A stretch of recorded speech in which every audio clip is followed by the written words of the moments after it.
इस फिल्म में हीरो धर्मेंद्र पर विलेन विनोद खन्ना भारी पड़े थे और लीड हीरोइन आशा पारेख पर खलनायिका लक्ष्मी छाया। मार दिया जाए कि छोड़ दिया जाए।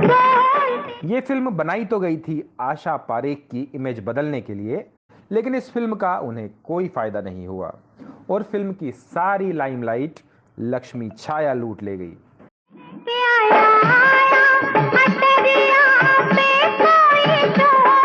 इसमें 5 गाने थे और पांचों सुपरहिट हुए थे, लेकिन लीड एक्ट्रेस आशा पारेख को केवल एक ही गाना दिया जा रहा था, जिससे वो भड़क गई और आखिर उनकी जिद पर निर्देशक राज खोसला को गाने की सिचुएशन बदलनी पड़ी। सोना ले जा रे, चांदी ले जा रे। इस फिल्म से सबसे ज्यादा फायदा लक्ष्मी छाया को हुआ। पूरी फिल्म में वो जिस तरह से आशा पारेख पर हावी होती हैं, उससे सबकी सब हीरोइनें डर गई थी। पर फिर ऐसा क्या हुआ कि लक्ष्मी छाया को इसका कोई फायदा नहीं हुआ और धीरे धीरे वो इंडस्ट्री से बाहर हो गई। हाय शर्माऊं किस को बताऊं, ऐसे कैसे मैं सुनाऊं सबको। दोस्तों, आज हम बात करेंगे 1971 की सुपरहिट फिल्म मेरा गांव मेरा देश की, जिसमें लक्ष्मी छाया ने इंडस्ट्री की स्थापित हीरोइनों के सामने एक बड़ा संकट पैदा कर दिया। फिर वो कैसे साजिश का शिकार हुई, ये साजिश आशा पारेख ने की या इसमें कुछ और एक्ट्रेस शामिल थी, यही बताने वाले हैं हम इस खास पेशकश में। तो बने रहिए हमारे साथ।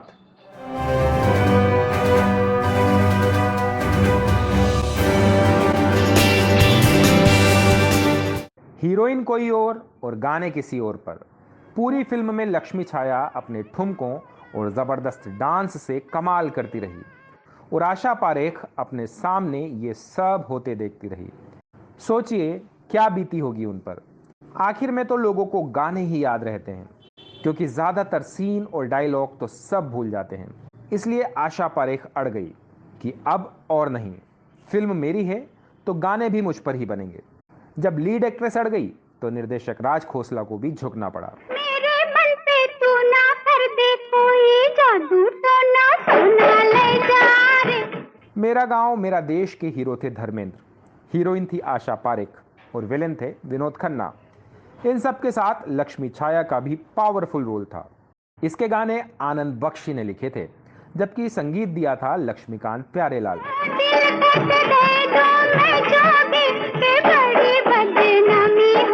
ये तब की बात है जब इस गाने की रिकॉर्डिंग चल रही थी। गाने की धुन बहुत सुरीली और एकदम मस्त थी। संयोग से उस दिन रिकॉर्डिंग के दौरान आशा पारेख भी मौजूद थी। वो सोच रही थी कि इस गाने में वो कैसे परफॉर्म करेंगी, लेकिन उन्हें पता चला कि ये गाना उन पर नहीं बल्कि को स्टार लक्ष्मी छाया पर होने वाला है। तो वो गुस्से में आ गई। उन्होंने फौरन निर्देशक राज खोसला से कहा कि ये गाना तो मुझ पर ही फिल्माया जाना चाहिए।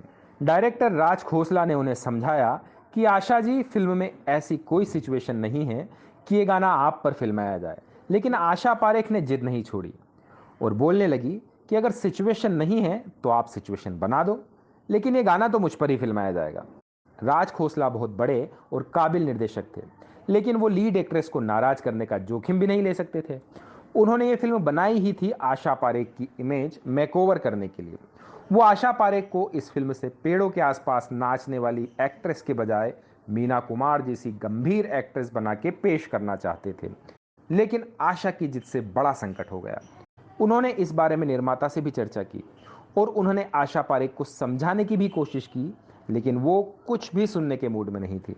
मजबूरन राज खोसला ने आशा जी की जिद मान ली और फिर यह सीन बनाया गया। सोना ले जा रे, चांदी ले जा रे, पैसा ले जा। लेकिन इससे आशा पारेख का काम पूरा नहीं हुआ। दरअसल इस फिल्म की शूटिंग जैसे जैसे आगे बढ़ रही थी, वैसे वैसे निर्देशक राज खोसला लक्ष्मी छाया की दमदार एक्टिंग और जबरदस्त डांस के जादू में बंधते जा रहे थे।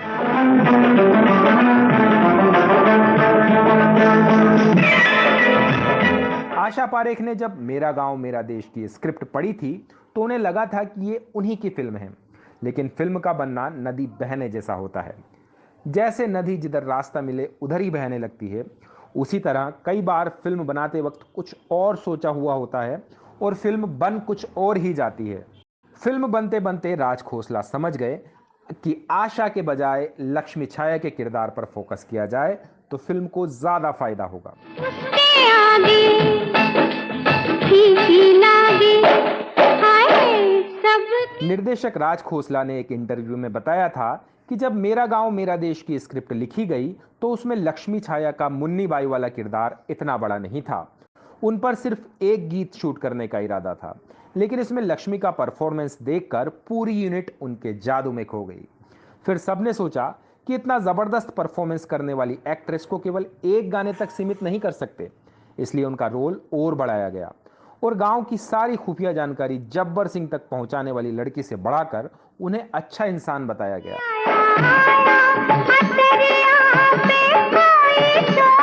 पीपल के नीचे मेले में सबसे पीछे खड़ा है, मार दिया जाए छोड़ दिया जाए। लक्ष्मी छाया ने इन तीनों गानों में पूरी यूनिट की उम्मीदों को जिंदा कर दिया और मुन्नी बाई का रोल इतने शिद्दत से किया कि लीड हीरोइन आशा पारेख जैसी बड़ी हीरोइन को पूरी तरह से डोमिनेट कर दिया।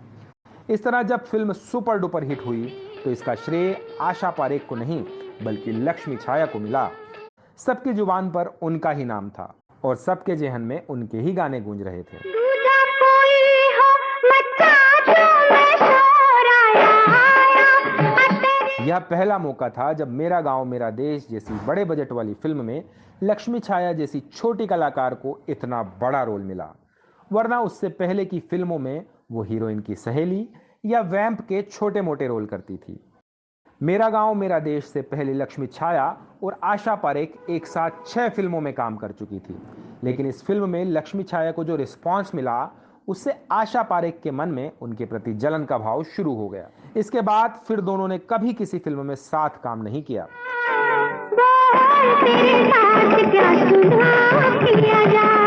आशा पारेख पर अपनी किसी दूसरी एक्ट्रेस के रोल काटने के आरोप अक्सर लगते रहे। दो बदन फिल्म में सिमी ग्रेवाल ने उन पर अपना रोल कटाने का आरोप लगाया तो अरुणा ईरानी ने कहा कि नासिर हुसैन की फिल्म कारवां में आशा ने उनके रोल कटवाए। हर फिल्मी और गैर फिल्मी शख्स ये मानता था कि लक्ष्मी छाया बहुत अच्छी डांसर तो है ही, उनमें जबरदस्त एक्टिंग पोटेंशियल भी है। डांसर एक्ट्रेस का उन दिनों बोलबाला था, मगर लक्ष्मी छाया हेलन नहीं बन पाई। उसे सहनायिका के बड़े रोल इसलिए भी नहीं मिले क्योंकि उस दौर की सभी हीरोइनों को यह डर लग रहा था कि अगर उन्होंने मेरा गांव मेरा देश जैसा परफॉर्मेंस रिपीट कर दिया तो उनका करियर खत्म हो सकता है। कहा जाता है कि मेरा गांव मेरा देश में लक्ष्मी छाया के दमदार रोल को देखते हुए कई बड़े मेकर उनको अपनी फिल्म में मेन लीड लेने के मूड में थे, लेकिन उस वक्त की ज्यादातर बड़ी हीरोइनें जैसे आशा पारेख, मुमताज और शर्मिला टैगोर ने लक्ष्मी छाया के खिलाफ मुहिम सी छेड़ दी थी। कोई भी बड़ा फिल्म मेकर इन बड़ी एक्ट्रेस को नाराज करने का रिस्क नहीं लेना चाहता था। यही कारण है कि लक्ष्मी छाया जैसी टैलेंटेड एक्ट्रेस को ज्यादा मौके नहीं मिल पाए। इसके बाद लक्ष्मी छाया ने 1972 में अमिताभ बच्चन की रास्ते का पत्थर में मुख्य भूमिका निभाई।